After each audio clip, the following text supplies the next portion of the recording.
खैर साहब, आप क्या कहिएगा, आपकी इस हवाले से क्या राय है? पीपल्स पार्टी का अदालत में, पीपल्स पार्टी का पार्लियामेंट में क्या मौक़िफ़ होगा इस अदालती फैसले के बाद? शाहज़ेब साहब, अदालत ने एक फैसला दे दिया, एक इब्हाम था, एक गलती थी, प्लस इनकी अपनी हुकूमत की अपनी नाअहली और नालायकियां थी। उसको बहुत दफा उन्होंने आइडेंटिफाई किया, वो बातें जो हम कहा करते थे कि ये ना इनको समझ है, ना ये प्रैक्टिस इनकी प्रॉपर है, तो इनकी कोई टीम वर्क है। अब तो अदालत ने भी यही बातें कही,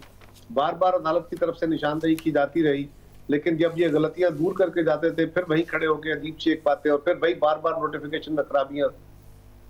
अब अदालत ने एक रास्ता दे दिया, एक गाइडलाइन दे दी कि भाई आप इसको पार्लियामान के जरिए करेक्ट कर ले विद इन 6 मंथ्स। पार्लियामान के अंदर लेजिस्लेशन होगी या constitutional amendment whatsoever that is, उस दोनों सूरतों में इनको अपोजिशन की मदद की जरूरत होगी, अपोजिशन के ताउन की जरूरत होगी, मदद मुनासिब लफ्ज नहीं है। सो उसके लिए एक बेहतर रवैये की जरूरत है, और माजी का रवैया और इस वक्त अपोजिशन और हुकूमत के ताल्लुकात जिस नहज पे हैं उसमें किसी बेहतर रवैये की तवक्को की जानी चाहिए, ताकि मामले ठंडे हों और पार्लियामान के अंदर एक तावन की फिजा बन सके इस कानून साजी के लिए। ये कानून साजी पार्लियामान के ऊपर बाइंडिंग नहीं है, हुकूमत के लिए प्रॉब्लम है, हुकूमत को करना है। और ये जो वजीर कानून ने आज कहा, ये बड़े अजीब सी, पढ़े लायक आदमी है, पढ़े लिखे आदमी है, कानून के तालिब इल्म है। ये कहना कि सुप्रीम कोर्ट की अगर इस हुक्म को ना माना गया तो जो अपोजिशन वाले हैं उन पर कंटेम्प्ट भी लग सकती है, अदालत मुझे वोट देने पे, अपनी हिदायत देने पे पाबंद नहीं कर सकती, पार्लियामान के ऊपर, मुकर्रना के ऊपर कोई मुकदमा नहीं लगा सकती। लेकिन उन्होंने क्यों कहा, छोड़िए। आज वजीर आजम साहब की, शेख रशीद साहब की और बाकी लोगों की जो गुफ्तगू थी, एक तो उसमें ये जो बातें की गई कि ये खुद भागे भागे आएंगे, वोट देंगे आके, इसका माना ये दिया शेख साहब ने, वो जिनके नुमाइंदगी का दावा करते हैं अक्सर,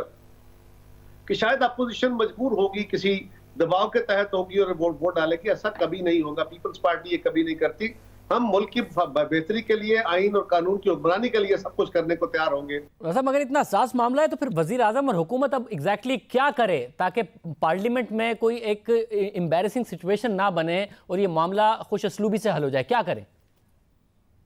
कायरा साहब? शाहजेब साहब, जो सबसे खौफनाक बात है,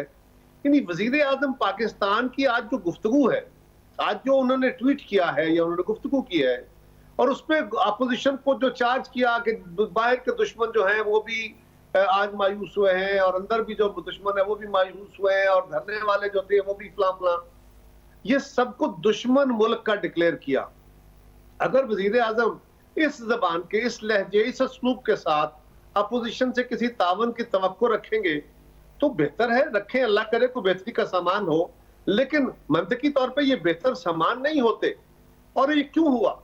मुझे समझ नहीं आ रही कि अगर अदालत ने कहा अब हमने 6 महीने में एक लेजिस्लेशन करनी है, माजी की तलखियों को एक तरफ रखिए, आज ही वजीर आजम खामोश रहते, इस पर कुछ ना कहते, और उनके वज़रा बयान देते कि जी हम साथ चलना चाहिए, लेजिस्लेशन करनी चाहिए, एक बेहतर एनेबलिंग फिजा बनाते। वजीर आजम का ये कहना बुनियादी तौर पे अपोजिशन को मजबूर करने पे मुंतज होगा कि जी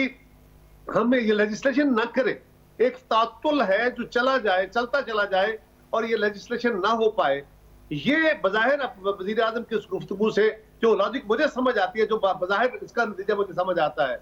और अगर मैं ये नतीजा अखज़ करने में दुरुस्त हूँ तो फिर मुझे इसके बैकग्राउंड में जाते हुए, थोड़ा पीछे जाते हुए, ये देखते हुए कि हुकूमत ने जो कुछ किया, ये 2-4 दिन का जो सारा एक मुल्क के अंदर एक तातुल रहा, एक बड़ा अनसर्टेनिटी रही, हिजान रहा, ये हुकूमत ने किसी गलत फहमी, किसी गलती, किसी नालायकी के नतीजे में नहीं, बल्कि सोचे समझे मंसूबे के तहत ये एक तातुल क्रिएट किया। क्यों? अगर उन्होंने क्रिएट किया और वो अदालत ने उसको हल करके एक रास्ता दे दिया,